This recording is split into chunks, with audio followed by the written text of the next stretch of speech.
আজ এমনই আমরা আর এক পাখির নাম শুনবো বা তাদের ব্যবহার বা তাদের সম্বন্ধে সচেতন হব। সেই পাখিটার নাম হলো ব্ল্যাক নেপ মোনার্ক।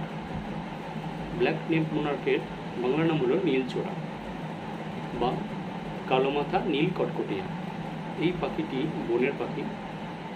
এই বনের পাখিকে ধরা নিষিদ্ধ এবং কেউ একে খাঁচার মধ্যে রাখবেন না বা এই খাঁচার মধ্যে রাখার যে ইচ্ছা সেটাও মনে পোষণ করবেন না, কারণ বন্যপ্রাণীর যে আইন আছে সংরক্ষণের সে অনুযায়ী আপনাদের এরকমভাবে কেউ যদি এই সমস্ত বনের পাখিকে ধরে তাহলে তার ক্ষেত্রে যেমন জরিমানা আছে আর্থিক, তেমন আবার জেলের মধ্যে থাকারও শাস্তি আছে। তো আমরা এই পাখিটার সম্বন্ধে জানবো। সেটা হলো যে এই পাখিটার কালার কেমন, রঙ কেমন। এই পাখিটা নীলব পুরোপুরি উজ্জ্বল বা তুতের নীল টাইপের হয় পাখিটা দেখতে।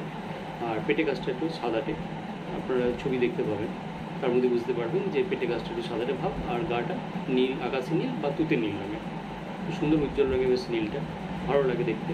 আর ঠোঁটটা রূপলি নীলাভ। আর ঠিক ওর মাথার চাঁদির পিছনে ঠিক এরকম পার্টটা করে একটা ব্ল্যাক স্পট আছে, আর গলাতে আড়াআড়িভাবে কালো রঙেরই আবার একটা স্পট আছে। গলাও একটা ব্ল্যাক স্পট, মাথায় একটা ব্ল্যাক স্পট। তো এই পুরুষ পাখিটা দেখতে খুবই সুন্দর এবং রং বেশি উজ্জ্বল। যেমন আপনারা জানেন যে পুরুষ পাখি বেশি সুন্দর দেখতে হয় প্রকৃতির ক্ষেত্রে। কিছু কিছু ব্যতিক্রম আছে যেখানে স্ত্রী পাখি বেশি সুন্দর পুরুষ পাখির তুলনায়। এরকম আমাদের রঙিলা ছ্যাঁকা বড় একটা পাখি আছে যার নাম হচ্ছে পেইন্টেড স্নেক, সেখানে ফিমেল বেশি সুন্দর দেখতে। এরকম আরও কিছু কিছু ব্যতিক্রম আছে, কিন্তু বেশিরভাগ ক্ষেত্রে পুরুষ পাখি বেশি সুন্দর দেখতে হয়। তো আমরা জানলাম যে পাখিটা কেমন দেখতে হয়।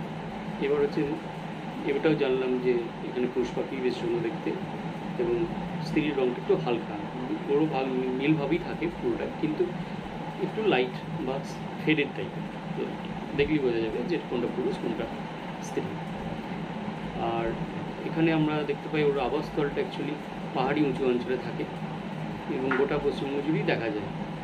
অঞ্চল থাকে না, পাহাড়ি উঁচু অঞ্চল থাকে না, সরি, একটু বাগান ঘেঁষা কোনো বাসস্থান আছে সেরকম জায়গাতেও থাকে। আর ঝোপঝাড় একটু জায়গা থাকে, একটু ছাওয়া থাকে, একটু বনের পাশে একটু হালকা বাগান, বাঁশঝাড় বা ম্যানগ্রোভ ফরেস্ট, এরকম ধরনের ছোটোখাটো যে ফরেস্ট থাকে গ্রামগঞ্জে সেরকম জায়গাতে এরা বাসা বাঁধা, এরকম জায়গা ওরা থাকে। এদের স্বভাবটা হচ্ছে একটু ছটপটে টাইপের, লেজ সবসময় চেক করে। ফ্লাই ক্যাচার গোত্রীয় এক ধরনের পাখি আর কি, যেরকম ইন্ডিয়ান প্যারাডাইস ফ্লাই ক্যাচার আছে, মানে দুধরাজ, সেরকম টাইপের এই গোত্রীয় ওরা পাখি। তো এরা সবসময় লেজ না চায়, এদিক ওদিক ছোটাছুটি করে, ছোটো ছোটো পোকামাকড় ধরে খায়। এরা সাধারণত অন্য পাখিদের সঙ্গে মিলেমিশে শিকার ধরে বেড়ায়। মানে দেখা যায় কোনো ছোটো ছোটো পোকা যে পাখিগুলো খায় তাদের সঙ্গে ওই দলের কোনো মিশে থাকে। আচ্ছা, জমা জলে চান করতে খুব ভালোবাসে। জমা জল যেগুলো বৃষ্টি হয়েছে রাস্তায় মানে ফরেস্টের মধ্যে দেখা গেলো জল জমে আছে, সেখানে এরা চান করতে থাকে। তো এরকম খুব সুন্দর একটা ছটপটে টাইপের পাখি। আর এদের ডাকটা খুব সুইট, যারা শুনে তারা জানে এদের ডাকটা দারুণ একটা মিষ্টি স্বর আমাদের কানে পৌঁছায় গানের মতো, এটা শুনতে আমাদের খুব ভালো লাগে। আর এদের খাবার পোকামাকড় তো বলিয়ে দিলাম। আর এরা প্রজননকাল, মানে এই সময়গুলোর মধ্যে খুব কম দেখা যায় না, এদের বাসা বাঁধতে দেখা যায় মার্চ থেকে আগস্ট এই টাইমটায়। যেমন আপনারা দেখলেন কিছুদিন আগে প্রভূতস্থলীতে এই পাখিটার নাম কাগজ সব জায়গায় বেরিয়ে গিয়েছিলো এবং অনেক জায়গা থেকে লোকজন ফটোগ্রাফাররা গিয়ে ফটো তুলেছে। তো মার্চ থেকে আগস্টের মধ্যে এই পাখিটাকে বাসায় যেহেতু বানায় সেজন্য একে ট্র্যাক করার সুবিধা এবং দেখতে পাওয়ার চান্স বেশি দেখতে পাওয়া।